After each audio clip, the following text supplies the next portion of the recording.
24-year-old Jennifer Kesse disappeared January 24th, 2006. She was last seen at her condo on Conroy Road. To solve a missing persons case, which has haunted Orlando investigators. So we're still waiting for that one person to come through with the one bit of information that could bring Jennifer home.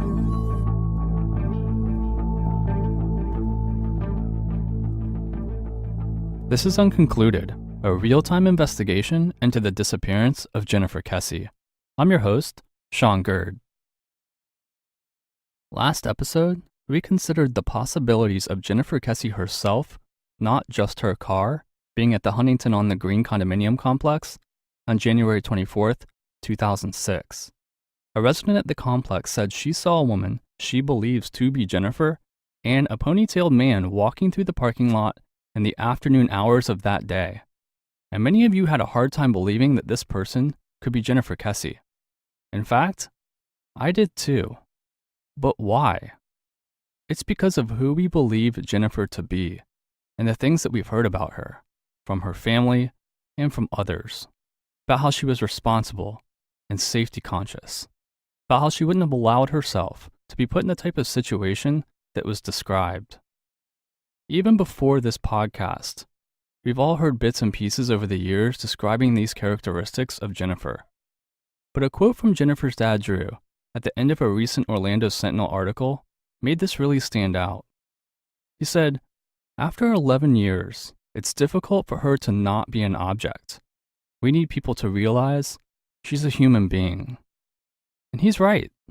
Jennifer has become the central figure in an enthralling mystery. But this isn't a novel or a movie. This is real life. While we've always made an effort to remember and consider Jennifer as a person, a daughter, a sister, a friend, and everything that we've done, it did make me stop and think, have we done enough?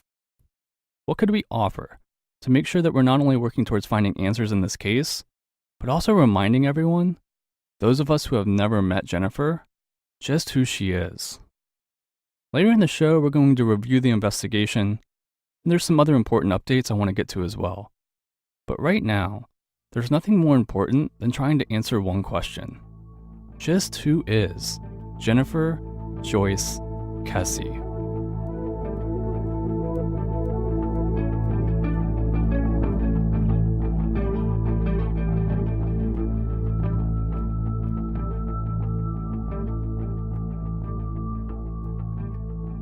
Jennifer Kesse was born on May 20th, 1981 to Drew and Joyce Kesse in New Jersey, before later relocating to Odessa, Florida, and graduating from Gaither High School in Tampa. It was then off to Orlando to enroll at the University of Central Florida. This is where we start today, just a few hours from where she grew up, in the city that she would later be taken from. Just before heading to Orlando to start her life as a college student, Jennifer received her random roommate assignments from UCF. She promptly called one of the girls on this list to introduce herself and explained that she had already purchased bedding, but was very concerned about the apparent lack of closet space. She was also rushing a sorority and would be moving in a day early. As luck would have it, the girl on the other end of the line was doing the same thing. A girl named Carrie, who would become one of Jennifer's very best friends. I've had the pleasure of chatting with Carrie over the last few weeks, in search of information about the Jennifer Kesse we haven't heard so much about over the years. The Jennifer I've come to learn as the amazing and loyal friend. Carrie was more than candid in our conversations, willing to answer any question I had, but hesitant to hear her voice played back to thousands. Something I certainly understand. So let's start by rewinding back to 1999, the year Jennifer began college at the University of Central Florida. Before Carrie had even finished moving into her new campus housing with Jennifer, her mom had already decided that she liked Jennifer, simply because Jennifer had cried when her parents left. Jen and Carrie would stay up that night, all night, talking about dreams and plans, as well as their fears for being on their own for the very first time. It's safe to say that it didn't take long for that bond to form, a bond that would never fade. By the end of their first week on their own in Orlando, Carrie and Jennifer had already decided that there was no way that they were going to join different sororities. And by the end of their first year, they had already decided that they weren't going to live apart either. They moved off campus together, along with a few others, to the Gatherings Apartments just off of University Boulevard, directly west of UCF. They'd stay there for a few years. Carrie called them inseparable, and I would say that's a pretty valid description based on my conversations with her and others. In fact, Jennifer would live with Carrie all the way up until November of 2005 when she moved into the Mosaic at Millennia. The only reason that they ended up separating was because Carrie was getting married. I didn't ask Carrie a lot. I simply said, "Tell me about Jennifer."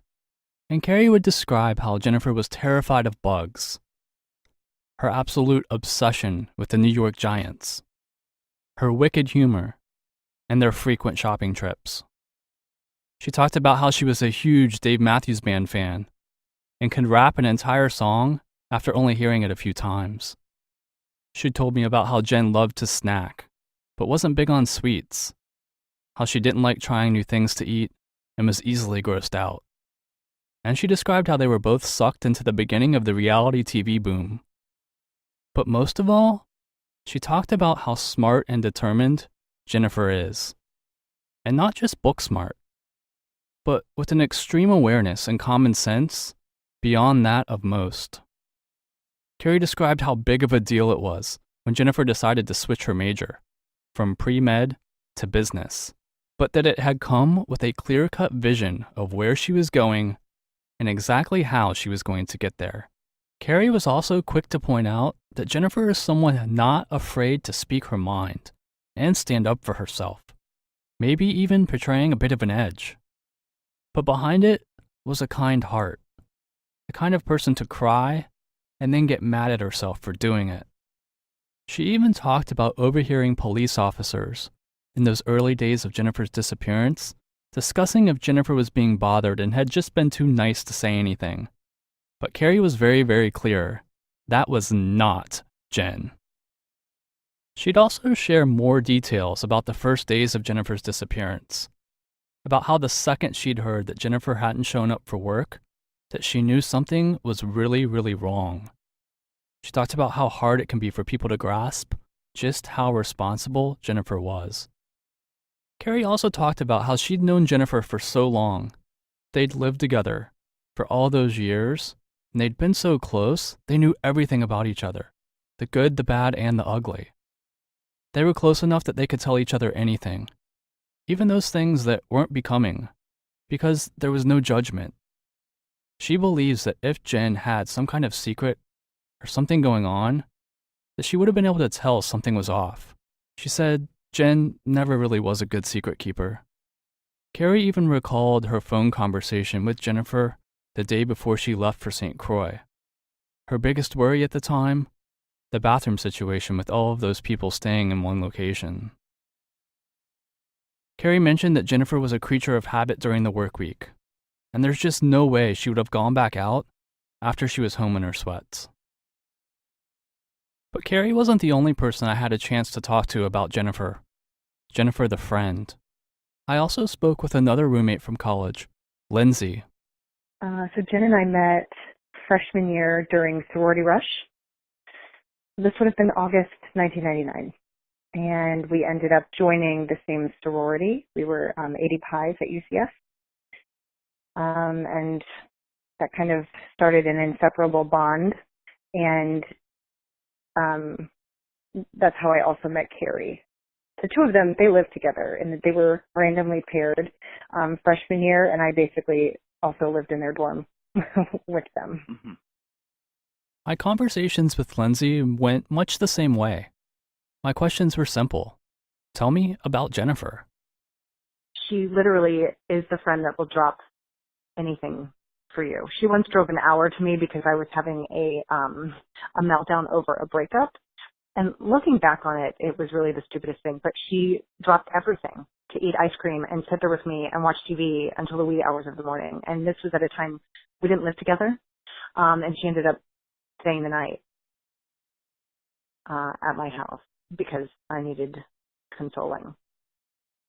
I mean, she had other things to do, but she literally just packed a bag, brought ice cream, and came over. Drove an hour. I feel like this is going to sound so cliche, but Jen is the person who lights up a room. Her laugh is infectious. She's the life of the party, the friend that you want to have. She'll take your secrets to the grave. She'll defend you no matter what. She's got this no bullshit attitude about her, which I think she gets partly from growing up in Jersey and partly from her parents, who taught her well. But she's got a softer side too, and it's one that I think only a small handful of her close friends saw, and that was compassion and love and forgiveness and generosity. Gosh, she dated Matthews 24/7. Very much also into music like her parents, 70s type rock. I mean, she loves, 80s and hip hop and all that kind of stuff, but, she's very much like her parents. Shopping. We like to go out to bars, go out to eat. We took some road trips together. Let's see, a few of us went to Alabama for a UCF football game. Jen and I went to Rehoboth Beach one summer for a week vacation together. We've been to New York City together. So she liked to travel. She loved the beach. She basically grew up at the beach. Miss Independent, right there. I think she's so strong and, by herself.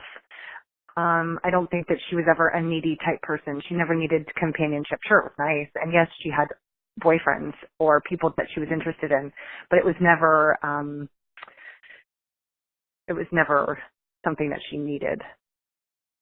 And she didn't have that many, now that I think about it. She dated somebody in high school, and then she liked somebody in college, but never really, I don't think she really dated him. And then she dated that one guy before Rob. I mean, she's had very few actual boyfriends. Matt, yeah. I mean, Sundays you pretty much knew that was like, that there was going to be football on all day, and there was no arguing about what game you were going to watch, because if the Giants were playing, Jen was watching the Giants, and that was it. And that was just what you did all day. I remember, oh gosh, we used to drink crap beer that we, because you can't afford anything else, but she made a killer mac and cheese. She would make homemade mac and cheese, and we'd all sit around the TV and watch the Giants. One of my follow-up questions was just about whether Jen was a person who stayed up all hours of the night or got up early in the morning. I don't really think she was either. I mean, she was responsible. On a work night, she went to bed at a normal hour, 9:30, 10 o'clock maybe. She wasn't a partier. Sure, on the weekends we would go out, and maybe during the week we went out, but towards the end of college, I remember junior, senior year especially. I mean, oh God, what was her? She had this class, Capstone, Cornerstone, one of those. I mean, she was always studying those last couple of years of college. Plus, she interned at, her senior year. Didn't she intern, or did she actually have a job? Gosh, I can't remember. It's been so long. At where she works now, or where she worked professionally. So she basically had a real job our senior year. And what about when she first learned of Jennifer's disappearance? It baffles me that someone took her, that this happened. I cannot wrap my mind around how someone succeeded. I know she put up a fight. I know that people have probably told you this, but she was smart. And she always had this keen sense of her surroundings.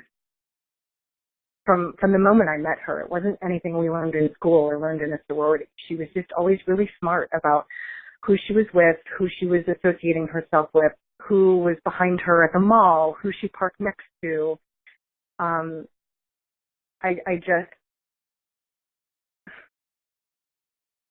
It baffles me that this happened.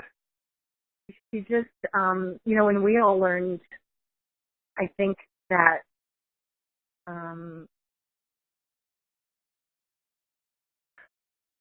from her, that she was just smart never to leave any of her friends behind and never to be the one left behind.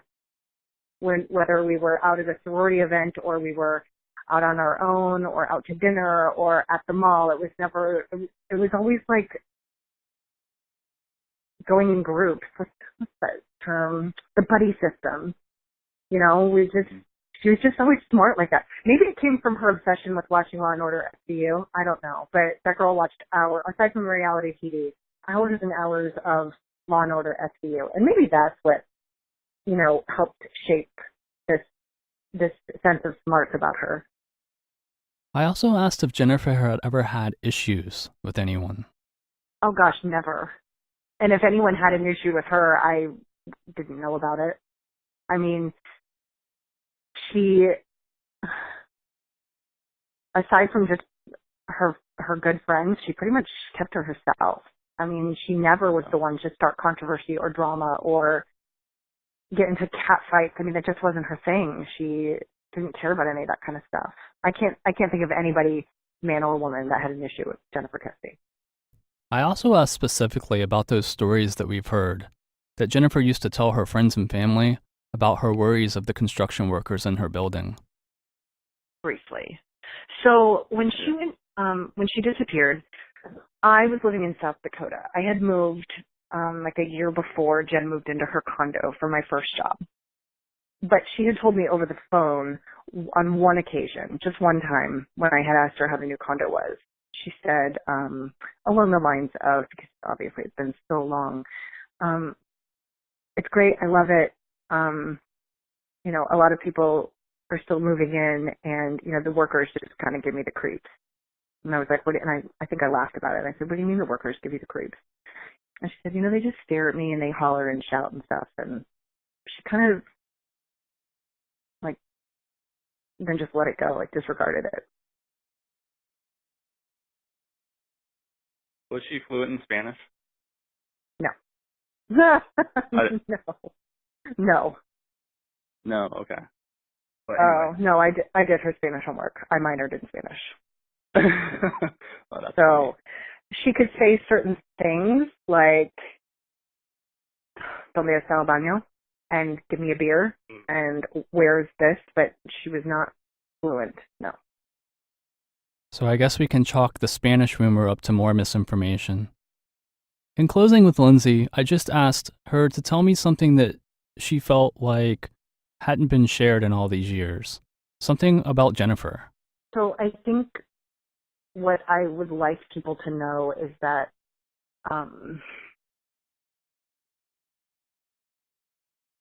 that she really is a good person. I know that she never would have put herself in harm's way. Never. She would never meet with somebody she didn't know. She would never go off with somebody she didn't know. Unless she was forcibly taken. This isn't the case of she met someone online and decided to go out and get a drink and something happened. That wasn't her. That did not happen. And that's why it's so hard for us to wrap our heads around what happened, because But what about going out to meet someone that she did know? I don't know. I think that at this point, going to meet someone that she knew is entirely possible. But she would never go meet someone she didn't know. So to say that she was going to bed, she called people, she said goodnight, and then did she go to bed? I don't know. Right? That's the burning question. Then what happened? Yeah. What happened after she said, I love you, goodnight? Mm-hmm. I think, and I feel like once we do find out what happened, we're all going to think, oh shit, why didn't we think of that?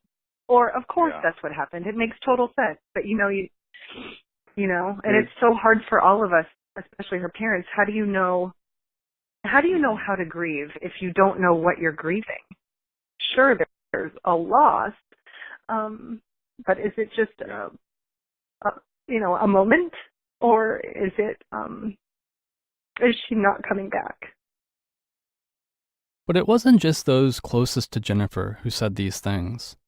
We talked to other friends as well, those who didn't know her quite as well. So I started UCF I got down to the University of Central Florida, which is where I met Jennifer in the end of the summer 1999. And that was going to be my freshman year of college right after graduation. And I rushed for sorority. Did rush week there before the week or two before school started, and happened to join Alpha Delta Pi. And Jennifer, I guess the same thing. She had just rushed and joined Alpha Delta Pi, so we were in the same pledge class together. And that's where I met her. And we were the same age, both her first year in school. And she had a couple of friends that had come from the area of the state near Tampa, where she was from. And I was from the Panhandle part of Florida, Panama City Beach, Florida. So, we met that way. We were in the same pledge class together. We went through initiation. We did all the activities together, the socials, the philanthropy activities. That typical college stuff that you all do together. I wouldn't say we were best friends or anything like that. She had a circle of girlfriends that she hung out with more so than me, but we were definitely, close because we were in the same pledge class, the same room during initiation and all that stuff. And we spent a lot of time together, especially during the freshman and sophomore year of college. So again, my questions were simple. Tell me about Jennifer. Okay, I would describe Jennifer as very responsible, predictable, just a good, wholesome, all-American girl, very involved in everything, eager to do things, she's very helpful, very kind. I mean, she just really is a good, wholesome girl that, I don't know, just a sweet person. She wasn't a partier. She wasn't anything like that. She made good grades. She was the kind of, person that, just a good person. I don't really know how to explain it, but that's just how she was. She was very responsible, very, you could tell everything she did was very planned and advanced and as opposed to some college, kids that are, wild, partying, going, just by, whatever they decide to do that day. She wasn't like that. She was definitely, one of the sweeter, calmer, more, average girls. She was very self-aware and aware of her surroundings and aware of, and you got that impression just from being around her. She was just very responsible, very always, always doing the right thing, making the right decisions. And so, yes, she was a very safe person, which is another reason why when I saw the national news story on it back then when it first came out, I was so shocked because it wasn't like she was the type of person or type of woman that would put herself in situations where you'd be like, oh, that happens sometimes, but she wasn't like that. So it was immediately a complete shock, yes. Of all the people that I've met in my entire life, immediately I felt something was very wrong because she's not the type of person that would put herself in any predicament where it would be, she would never put herself in a position where something like that would just happen because, oh man, wrong place, wrong time, that kind of thing. So I immediately felt like something was very wrong because she's not the type of person who just wouldn't show up for work and just would just disappear. She was very close to her family, very close with her friends, the best word to describe Jennifer because it's just how she was. She wasn't a partier, she wasn't risky or anything like that. just a wonderful, happy, like, all-American, like, who every parent, like, really a parent's dream as a child. She was, beautiful, smart, structured. She was confident and, involved and just, like, eager and just so kind and happy, like, all the time. Like, my biggest memory of Jennifer is every time I saw her, she just had a smile on her face, like, always excited, always happy. She wasn't easily swayed. She didn't go out partying, making mistakes like some college kids do. And she was just very, I don't know what the word is. I don't know. Just she was beyond her years, responsible and mature, and just a great person, and not in any way risky or not a type of person that put herself in a position where you could easily say, well, this could have happened to her, and it's just mind blowing because she was incredibly like enthusiastic about life. She loved her life. She really did, and she really had goals and What's the takeaway here? Basically, Jennifer was special, and her disappearance has changed so many lives. All the things that we've heard over the years about her responsibility and awareness is more true than maybe we even believed. While there is plenty of misinformation out there surrounding Jennifer's disappearance, there isn't any about the person she is. We heard it from two of her closest friends, including a roommate that she lived with for 5 years.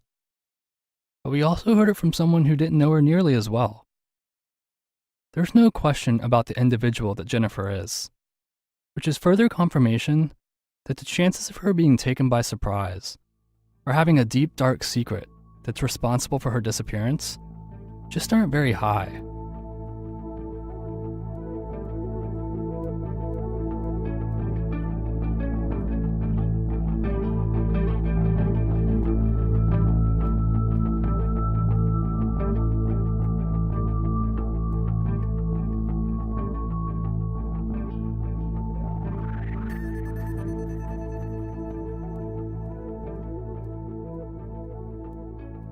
Back in episode 6, we discussed the known possible suspects in this case.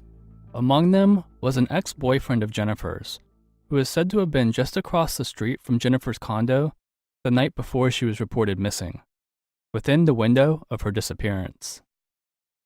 In that episode, I called for this particular individual to come forward and answer some of the questions that have lingered for over a decade, questions that have painted him as a possible suspect for much of that time. I'm already on record saying that I agree with Jennifer's mom, Joyce, about thinking that the ex-boyfriend didn't really have anything to do with Jennifer's disappearance. Among other things, this person doesn't, in my opinion, match the visual of the person of interest in the video we've all seen. We've also learned that he didn't actually stay at Jennifer's condo over the weekend, something that had previously been accepted as fact. But over the last week, I've also been provided answers to many of those lingering questions. I've had the opportunity to speak with a source with direct knowledge of the situation. Now, this person does wish to remain anonymous, but I consider them credible. So today I share some of those answers with you. The ex did in fact, as has been mentioned by many, go out that night to the Blue Martini, directly across the street from Jennifer's condo, and he did so with a roommate. He returned home between midnight and 1 a.m., around the same time another roommate was getting off of work, who met them back at home, which, by the way, was not by the UCF area, according to this source. Also, the ex-boyfriend actually did go to work on Tuesday, January 24th, the day Jennifer was reported missing, and the day that has been speculated that he did not attend work, but he left early after Logan, Jennifer's brother, called to tell him she was missing. The reason that the ex has declined to talk to media is because of a mistreatment by a cable news show, which interviewed him for over an hour on the phone. But when he declined an on-camera interview, reported that he was uncooperative. From that point, there has been no trust of the media. However, according to the source, He has participated in any questioning law enforcement has ever asked for. He even agreed to take a polygraph. But after doing so, the investigators never called back to actually set it up. The last time the ex-boyfriend has heard from investigators was back in 2009. According to this source, law enforcement did pull his phone records right after Jennifer's disappearance, and there was no contact or attempted contact with Jennifer at the time of the crime. Additionally, the claims that the ex was still interested in Jennifer and trying to get back with her have been misreported based on the source's statements. The ex-boyfriend has two separate individuals that are his alibis for the whereabouts and actions the night of January 23rd and January 24th, 2006, both of whom have been questioned by investigators.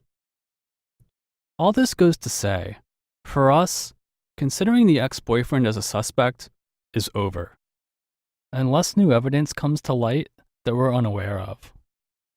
In my opinion, he's now cleared out of the way so we can focus our efforts elsewhere. While maybe not officially cleared publicly by Orlando police, we're moving on.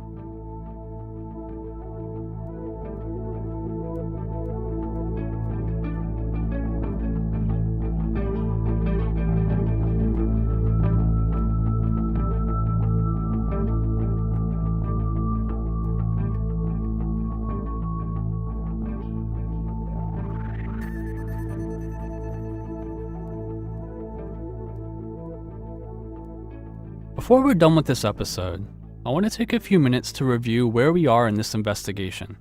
Up to this point, there's been a lot of information, a lot of unexpected directions traveled, and it's time to stop and look back for just a moment before we move forward in the investigation next episode. If you've been taking notes and putting everything together as we go, you may just want to fast forward a few minutes. If you're the type of person who likes to write things down, you may want to grab a notepad. We'll also plan to add this to our website as well. We'll begin with an updated timeline of the events surrounding Jennifer's disappearance and those of which you've heard on this podcast. I'll make special note of things that are yet unconfirmed. Between January 14th and January 18th, 2006, witness Erica claims to have seen Jennifer Kesse at the Northbridge apartment offices. This is in episode 5. This is still yet unconfirmed.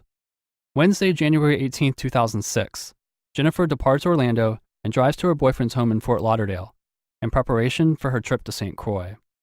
On Thursday, January 19th, 2006, Jennifer and her boyfriend fly to St. Croix from Fort Lauderdale. It is a flight of just under 3 hours. Friday, January 20th, 2006, Logan and friends are arriving to stay at Jennifer's condo, the Mosaic at Millennia, upon which later one friend leaves a cell phone behind. On Sunday, January 22nd, 2006, Jennifer and her boyfriend fly into Miami from St. Croix, and a friend drives them back to Fort Lauderdale. Monday, January 23rd, 2006, at roughly 6 a.m., Jennifer departs Fort Lauderdale and drives directly to work in Ocoee, about a 3-hour drive. At roughly 9 a.m., Jennifer arrives to work in Ocoee, and by 6 p.m., Jennifer is leaving work and calls her parents on her cell phone. And she also speaks to her brother Logan about mailing her friend's phone back. Later that night, at about 9:56 p.m., Jennifer talks with her boyfriend Robert on the phone. And at 11 p.m. that night, witness Erica claims to see a girl with a man in a black car, also at Northbridge Apartments. Again, this event is yet still unconfirmed. Also on this night, Jennifer's ex-boyfriend is by her condo at the Blue Martini, across the street from Jennifer's condo. But again, he's no longer considered a suspect in our investigation. On Tuesday, January 24, 2006, Jennifer fails to show up for work. At roughly 11 a.m., her family is notified. At noon, her car is parked at the Huntington on the Green by a mysterious person of interest, which would later be discovered on video. At roughly 3 p.m., Logan and his friend Travis arrive at the Mosaic at Millennia and begin looking for Jennifer. Just 15 minutes later, Joyce and Drew Kesse, Jennifer's parents, arrive as well. At about this same time, between 3 and 3:30, a witness at the Huntington on the Green claims to have seen Jennifer Kesse with a man in a ponytail in the parking lot. Again, this is still a yet unconfirmed sighting. On Thursday, January 26, 2006, at about 8 a.m., Jennifer's car is discovered at the Huntington on the Green. By Friday, January 27, 2006, Jennifer's family is using the Mall at Millennia meeting room as a base of their search operations. It's there that they are shown photos of the POI for the first time. The person doesn't look like anyone that they know. After Jennifer's abduction, sometime in the late winter of 2006 or early winter of 2007, witness Lisa claims to have seen Jennifer in Deckard, Tennessee, with a man with dreadlocks. This is from episode 4 and is still yet unconfirmed.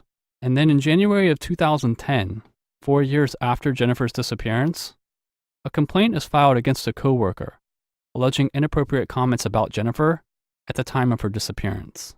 This is covered in episode 6. To date, based on the podcast and the known facts of the case, that's the timeline of events in Jennifer's disappearance. Again, remember that the witness statements that we've heard so far on this podcast, Northbridge, Huntington on the Green, and Deckard, Tennessee, have not been confirmed outside of the witness statements themselves. Now let's go ahead and review some of the other things we've come across in this investigation, as well as the misinformation that's been cleared up. As you heard in the timeline, Jennifer's brother and parents arrived around 3 o'clock and 3:15 at her condo on January 24th. This had previously been misreported on various news channels.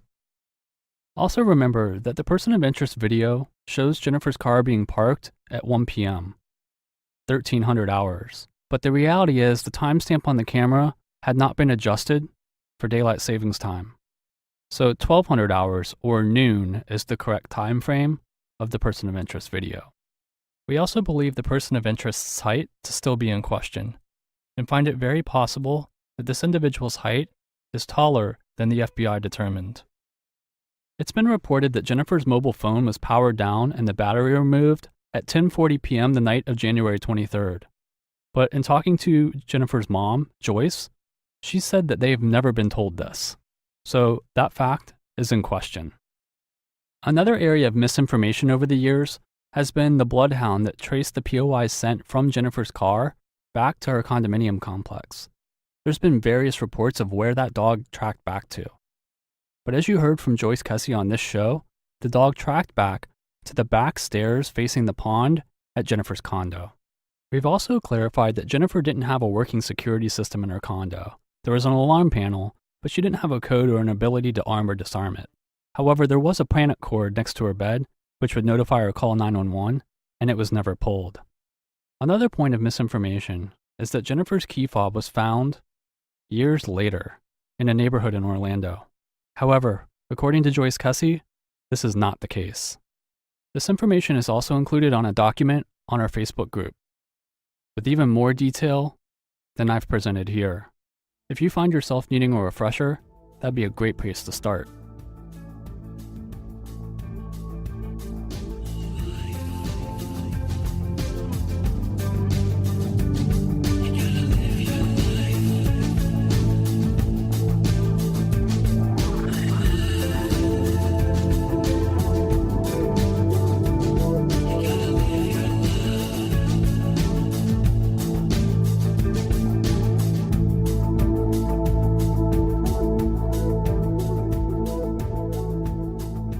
Don't forget that you are a part of this effort too, and we can't begin to express how grateful we are, not only that you're listening, but also that you're participating. Remember to check out the podcast on Facebook, Instagram, and Twitter. All of those are at Unconcluded Pod. By liking or following these pages, not only do you help support the show, but it provides a greater reach for our efforts to increase the awareness of Jennifer and her disappearance. Our discussion group on Facebook is just about to hit 3,000 members. Come be part of it by searching Unconcluded Podcast Discussion Group on Facebook. As we continue to look for ways to expand our investigation, your participation remains the most important part, without question. Remember that we will be back with our sidebar follow-up episode next week. Call into the voicemail line, send in your thoughts on social media, or contact us at unconcludedpod@gmail.com. A special thank you to the USA Today, the Orlando Sentinel, WKMG News 6 Orlando, and ABC Action News Tampa Bay for their coverage of Jennifer Kesse and this podcast's efforts. Scott and I will see you next week. Music in this episode is by PC3.